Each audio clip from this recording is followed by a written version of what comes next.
This 3D printer behind me had a major issue and I totally fixed it. Let's talk about it.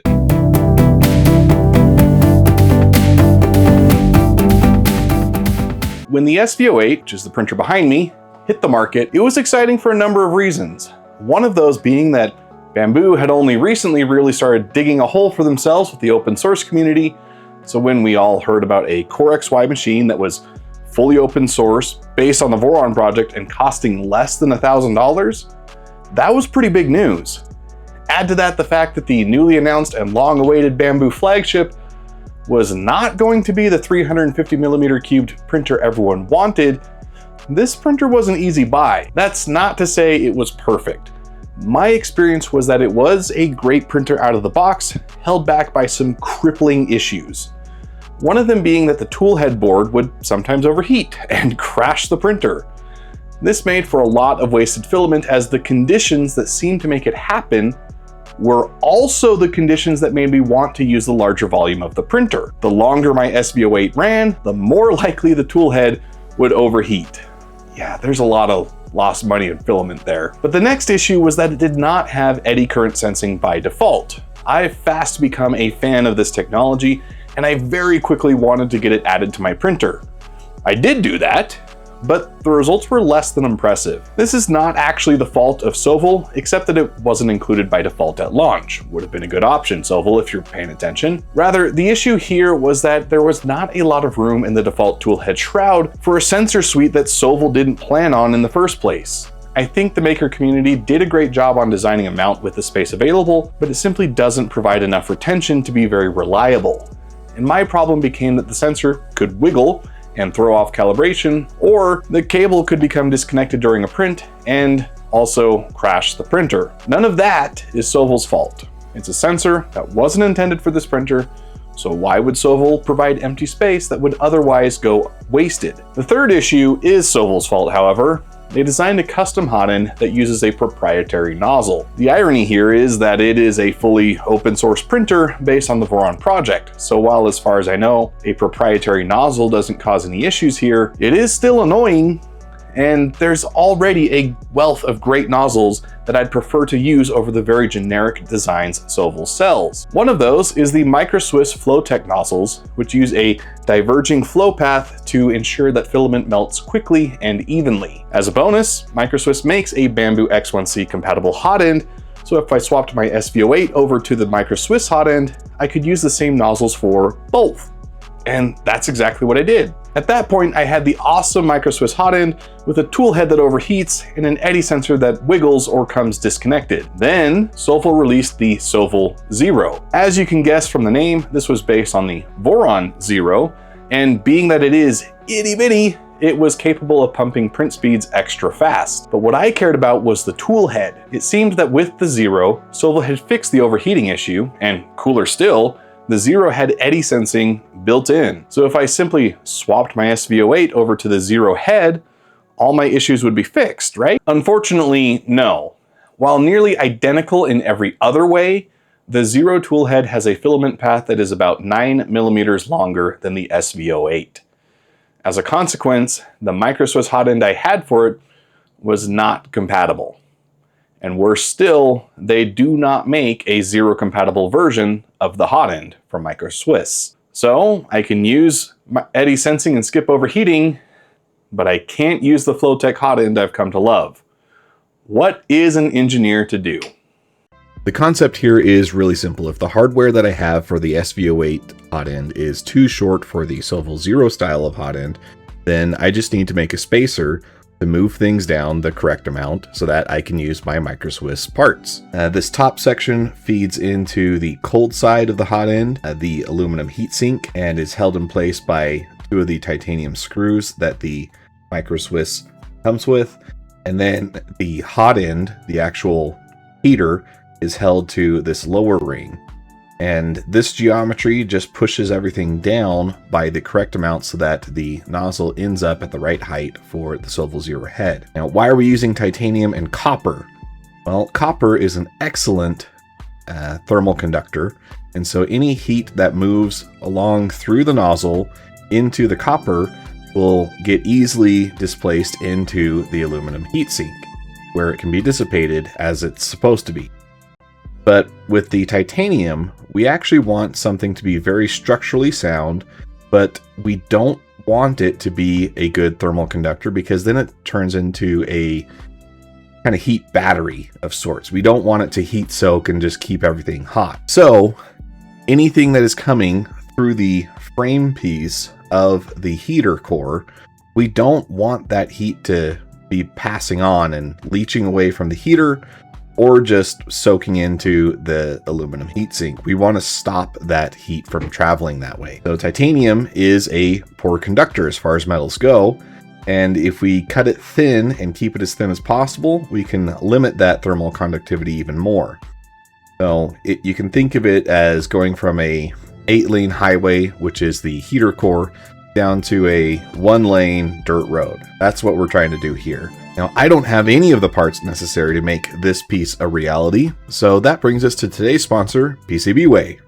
If you've been on the internet for any length of time, I know you've heard of PCBWay. They make it possible for the home engineer to make anything they want. And it's not just PCBs, though they do have really cool capabilities there, like the rigid flex PCBs, which allow you to make PCBs held together by a ribbon cable. I mean, that is incredible. For our purposes today, we actually use their CNC machining, which includes CNC machining, sheet metal, 3D printing, and injection molding vacuum casting.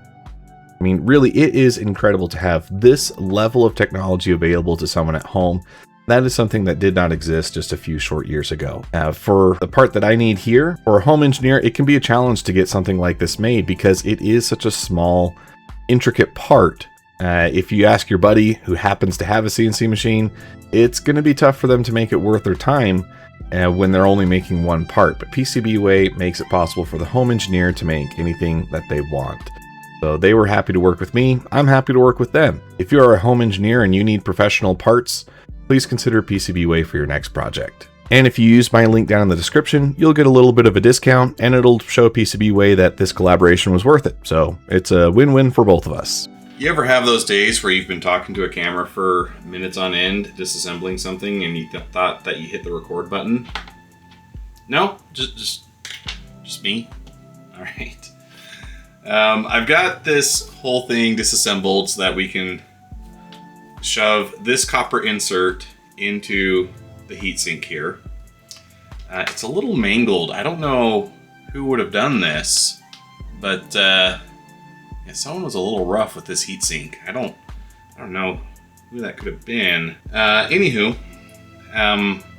Microswiss did send me some replacement screws, so that was very nice of them. We're going to anodize these to get a nice blue or gold color on this little heat break here. And so I'm going to get this cleaned off with some acetone. I'll get the water bath set up, and then hopefully we'll get some anodizing done. All right, you might be able to hear one of the printers going on in the background. I'm mixing in some baking soda to some distilled water to form our electrolyte bath. Distilled water on its own doesn't carry a charge very well. The electrolyte allows electricity to flow through the solution a lot better. Okay, that looks well dissolved. Now we need to clean off all the titanium parts. They do make, of course, specialized products for all of what we're doing today. We are doing the cheap DIY method. If you're trying to get gloves on easier, what you don't ever want to do is to blow in them. That will instantly make the humidity worse and make the gloves much harder to get put on. Clean off the main character here. Okay, and to do our color selection, we use a chart like this. Tells you the applied voltage, thickness of the layer. We don't want to create a super thick layer, but also the DC power supply that we're using can only go so high.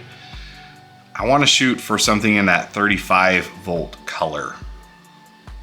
So let's get everything connected up the way they're supposed to be. My plan, you're supposed to have like some titanium wire to hang this from, but I think I'll be okay as long as I don't have to submerge the clips. So I'm just gonna put them on the end of the screw like that and see how that goes. Turn on the power supply. Again, let's get our chart, let's get a voltage chart pulled up, because I want to do the screws in a different color than the main body. But one of these screws, maybe this one, will be our test to figure out exactly how do we get the right color. So we're gonna start by putting this down at 10 volts.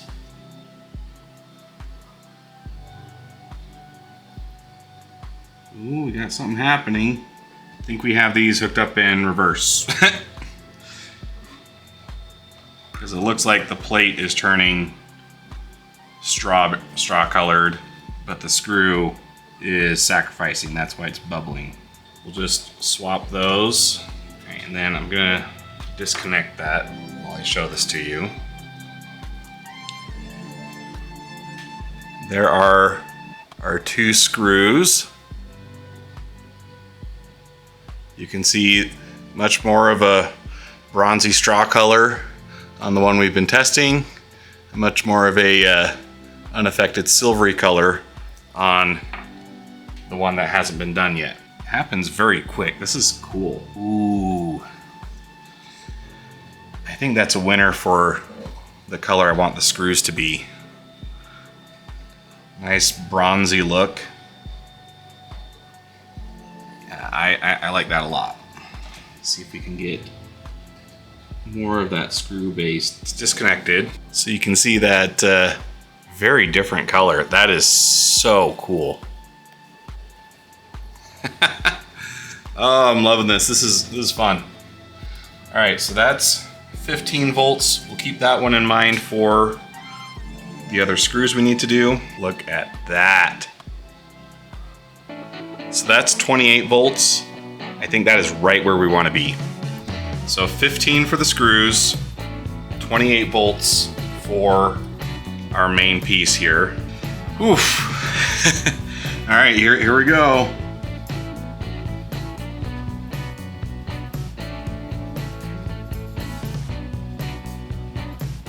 Oh, look at that. That is so cool. I love that.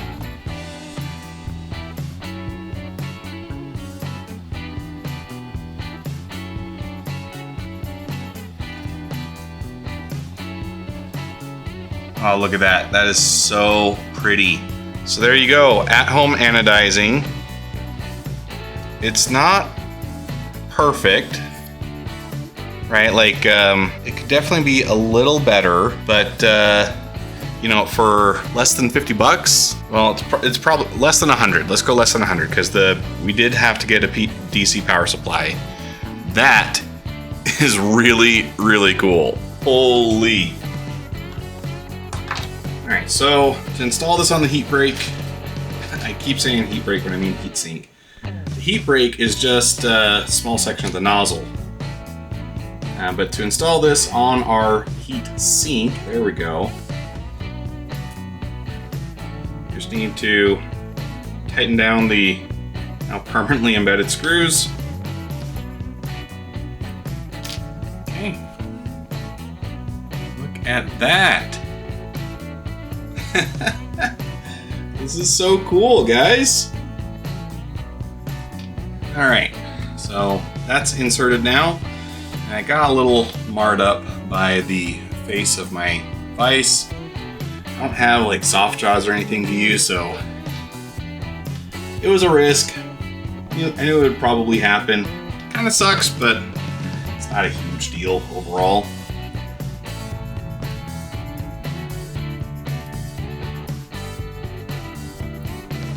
Those are nice and snug.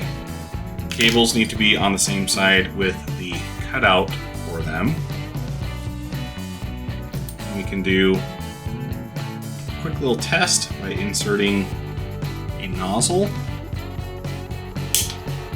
And there we go. That is a properly torqued nozzle. However, don't know if this is an issue yet. You can see the little bit that I wasn't able to get the copper inserted all the way. And and a tiny amount of play in the neck here. I don't think that's an issue because the main part, as I understand, is the pressure of the nozzle against the copper, and then the heat sink or the heater it's not rigid until the nozzle pulls it tight. So I think we're okay because it's still making a seal against the copper.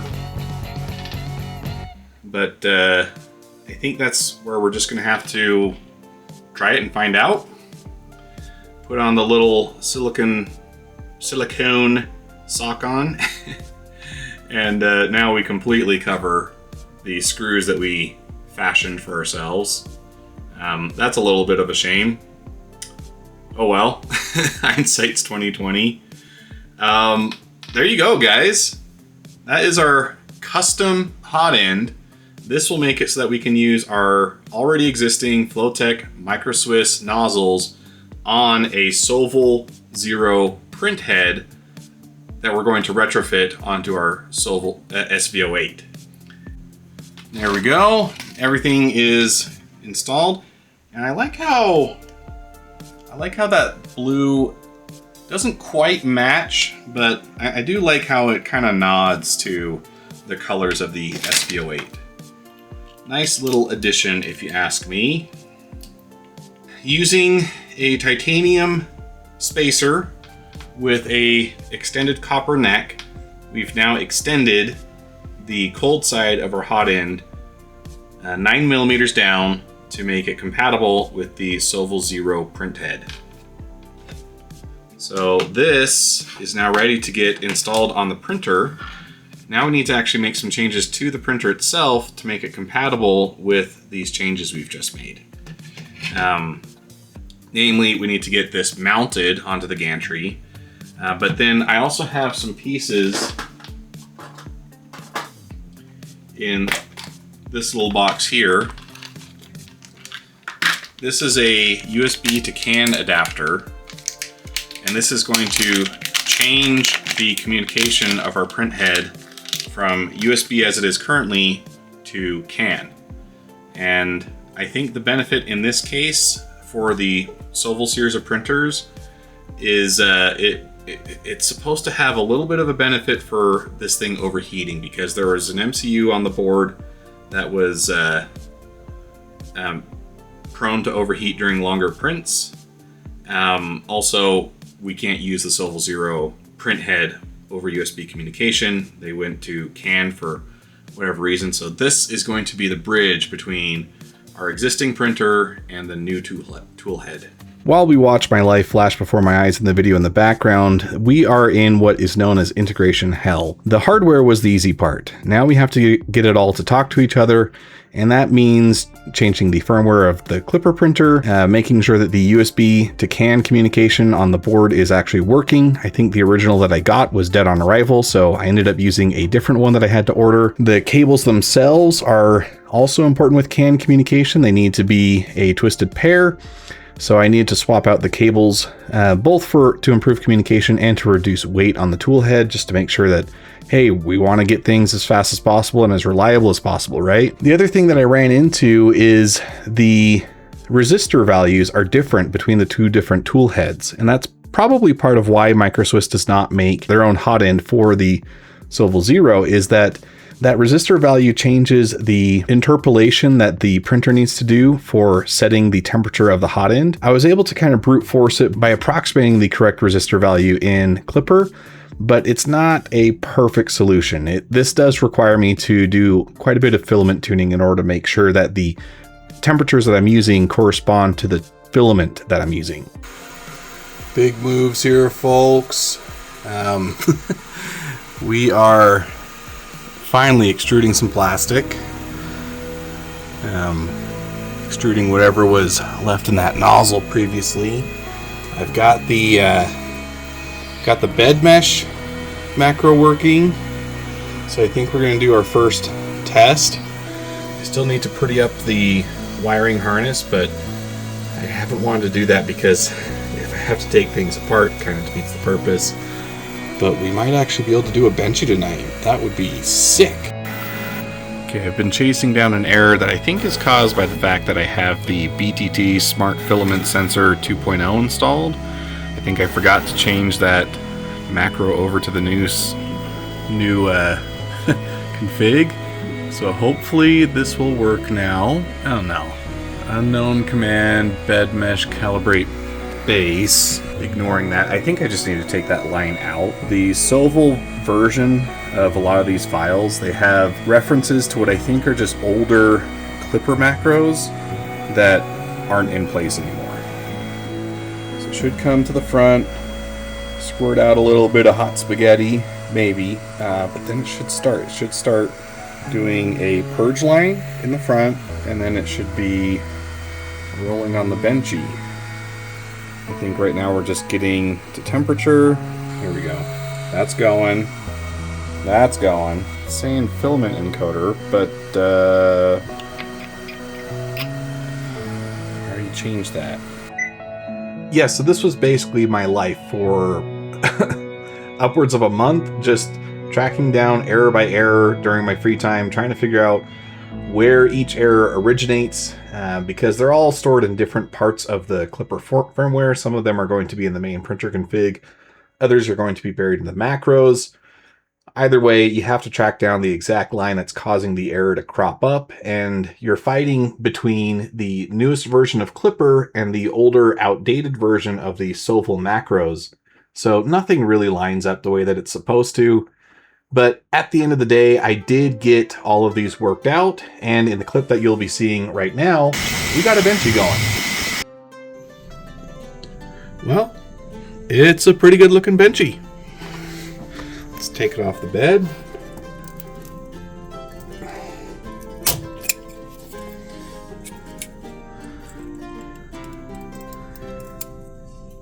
Yeah, that bow line looks nice and crisp. Good amount of cooling. Really no complaints. Pretty happy with that. Maybe something weird going here on the back. Might be some pillowing from excess heat buildup inside. And I think that can be chalked up to still needing to dial in that Z height. But yeah, I'd call this pretty good.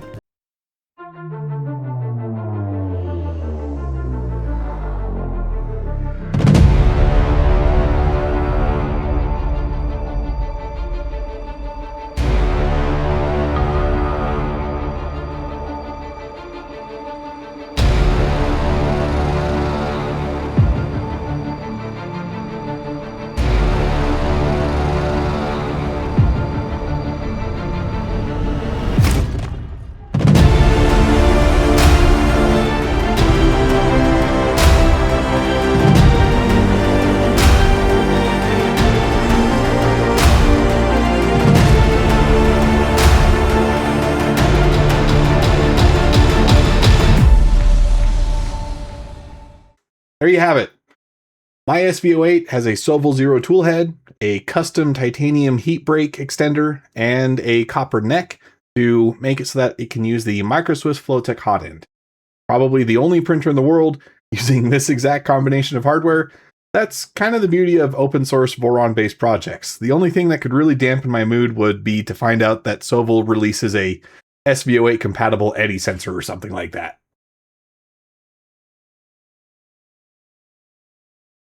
Thank you to PCBWay for sponsoring this video. If you need help with your next project, please consider them and using my link down below to get services for your next project. If you like this content and want to see more like this, be sure to hit that like and subscribe below so that you don't miss a single upload. I also want to take this time to give a special shout out to our channel members, Orbital Bombardiers and Up. Get a special mention in each and every video or piece of content that I upload. So thank you, Orbital Bombardiers. You make content like this possible, better or for worse.